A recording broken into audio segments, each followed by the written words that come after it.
Hello everyone, welcome back to healthy flavours. నేను మీ సునీత కిరణ్. ఈరోజు నేను మీకోసం కాలీఫ్లవర్ పకోడీ ఎలా చేయాలో చూపిస్తున్నాను.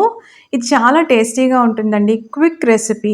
రెగ్యులర్గా మనం పకోడీ చేసుకుంటాం కదా ఉల్లిపాయలతో, అలా కాకుండా ఎప్పుడైనా వెరైటీగా ట్రై చేయాలనుకున్నప్పుడు ఈ రెసిపీని తప్పకుండా ట్రై చేయండి. అన్ని టిప్స్తో పాటు ఈ రెసిపీని చూపిస్తున్నాను. ఇది చాలా క్విక్ రెసిపీ.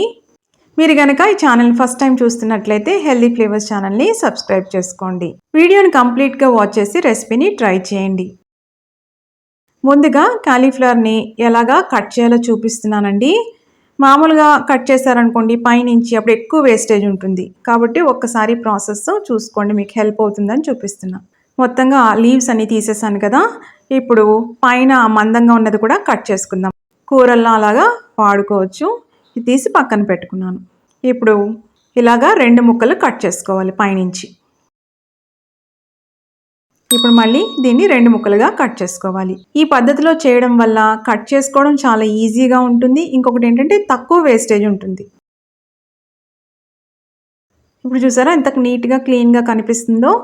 చూసారా ఇలాగా ఫస్ట్ పెద్దగా ఫ్లోరెట్స్ అనేవి కట్ చేసుకోండి. ఇది కూడా ఉపయోగపడుతుందండి. ఇప్పుడు అలాగే ప్రతిదీ కట్ చేసుకోండి. 4 పీసెస్ ఉన్నాయి, అది కూడా కట్ చేసుకోండి. ఇప్పుడు ఇలా మందంగా ఉంది కదా, ఈ పైనదంతా కూడా తీసేసుకొని లోన సాఫ్ట్గా ఉంటుందండి. ఇప్పుడు ఈ పార్ట్ చూసారా సాఫ్ట్గా ఉంటుంది. ఈ పార్ట్ మనం వాడుకోవచ్చు, కూరల్లో అలాంటి వాటిలో వాడుకోవచ్చు.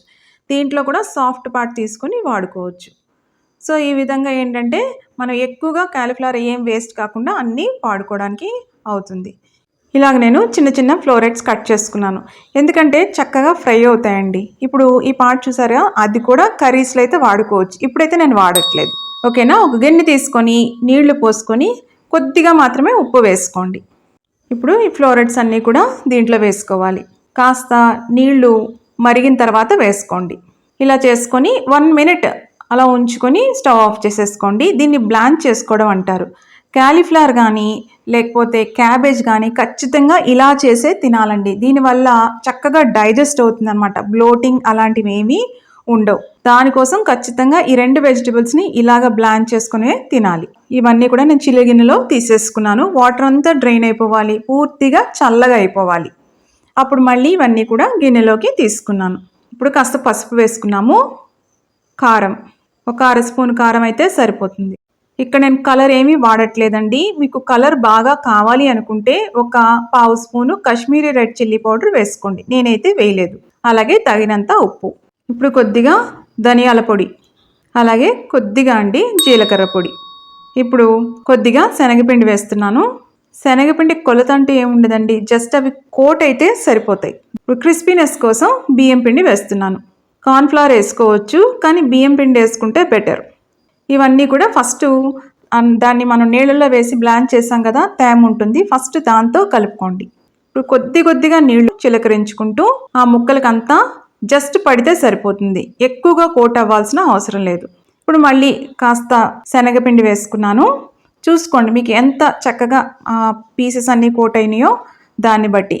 ఇప్పుడు మనకి ముక్కలు అనేవి చూసారా, ఈ మాత్రం ఇలా కోట్ అయితే సరిపోతుంది. రెడీ అయిపోయినాయి. ఇప్పుడు ఆయిల్ని బాగా వేడి చేసుకోవాలి. ఆయిల్ బాగా వేడిగా ఉందనుకోండి, ఎక్కువ ఆయిల్ పీల్చదు. ఒకటి, ఫ్లేమ్ని మీడియంలో పెట్టుకోండి, లోలో మాత్రం పెట్టుకోవద్దు, ఆయిల్ పీల్చేస్తుంది. టెంపరేచర్ని అడ్జస్ట్ చేసుకుంటూ ఫ్రై చేసుకోవాలి. అన్నీ ఒకటేసారి వేసుకోవద్దండి, కొన్ని వేసుకుంటూ బ్యాచెస్లో ఫ్రై చేసుకోండి. ఫ్రై చేసేటప్పుడు ఒకటేసారి వెంటనే కలిపేయద్దండి. వేసిన వెంటనే ఒక 1/2 నిమిషం ఆగిన తర్వాత మళ్ళీ దాన్ని ఫ్లిప్ చేసుకోండి. అప్పుడు ఆ స్పైస్ పౌడర్స్ ఏమీ కూడా ఆయిల్లోకి రాకుండా చక్కగా ముక్కకి పట్టుంటాయి. ఇలా ఫ్లిప్ చేసుకుంటూ చక్కగా అది గోల్డెన్ బ్రౌన్ వచ్చే వరకు ఫ్రై చేసుకోవాలి. చూసారా బ్రౌన్గా అయినాయి కదా. ఇప్పుడు చిల్లుల గిన్నెలోకి తీసేసుకొని ఆయిల్ అంతా డ్రైన్ అయిన తర్వాత టిష్యూ మీద వేసుకోండి. అప్పుడు ఎక్సెస్ ఆయిల్ ఏదన్నా ఉంటే కూడా కంప్లీట్గా టిష్యూ పీల్చేస్తుంది. ఓకేనా. ఇలా రావాలి. మీరు కనుక మన ఛానల్ ఫస్ట్ టైం చూస్తున్నట్లయితే హెల్దీ ఫ్లేవర్స్ ఛానల్ని సబ్స్క్రైబ్ చేసుకోండి. ఇప్పుడు 2 పచ్చిమిర్చి చీలిక చేసుకొని ఇలా చిల్లులు గరిట్లో వేసుకొని ఇలా అంటూ ఉండండి, చక్కగా వేగుతాయి. ఎందుకంటే ఈ పకోడీతో పాటు మధ్యలో వీటిని తింటుంటే చాలా టేస్టీగా ఉంటుందండి. ఇలా ఒక 2 పచ్చిమిరపకాయలు వేసుకున్నాను, తీసేసి మళ్ళీ ఆ టిష్యూ మీద వేసేసుకోవడమే. కరివేపాకు కూడా ఇలానేనండి. ఒకటేసారి ఆయిల్‌లో వేస్తే అది ఏమవుతుందంటే వెంటనే తీయడానికి ఇబ్బంది అవుతుంది కదా! దానికోసం ఇలా చిల్లుల గిన్నెలో వేసుకొని ఇలా అంటే ఫాస్ట్‌గా ఫ్రై అయిపోతాయి. జాగ్రత్త అండి.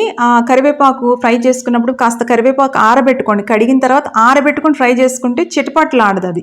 మీద తుళ్ళదనమాట ఆయిల్. కాబట్టి జాగ్రత్త. ఇవి కూడా టిష్యూ మీద వేసేసుకుంటున్నాం. చూసారా? నేను ఇలాగా సర్వ్ చేశానండి. ఈ ఫ్లోరెట్స్ అన్నీ కూడా చాలా క్రిస్పీగా, టేస్టీగా ఉంటాయండి. తప్పకుండా ట్రై చేసి ఎలా వచ్చిందో కమెంట్స్‌లో పెట్టండి. మీకు గనక ఈ రెసిపీ నచ్చినట్టయితే లైక్ చేయండి, షేర్ చేయండి.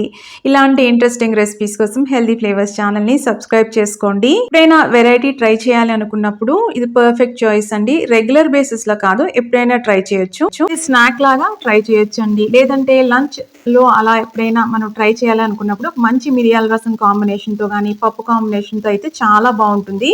తప్పకుండా ట్రై చేయండి. మళ్ళీ మరొక ఇంట్రెస్టింగ్ రెసిపీతో మిమ్మల్ని కలుస్తాను. అంతవరకు stay healthy, happy. Thank you.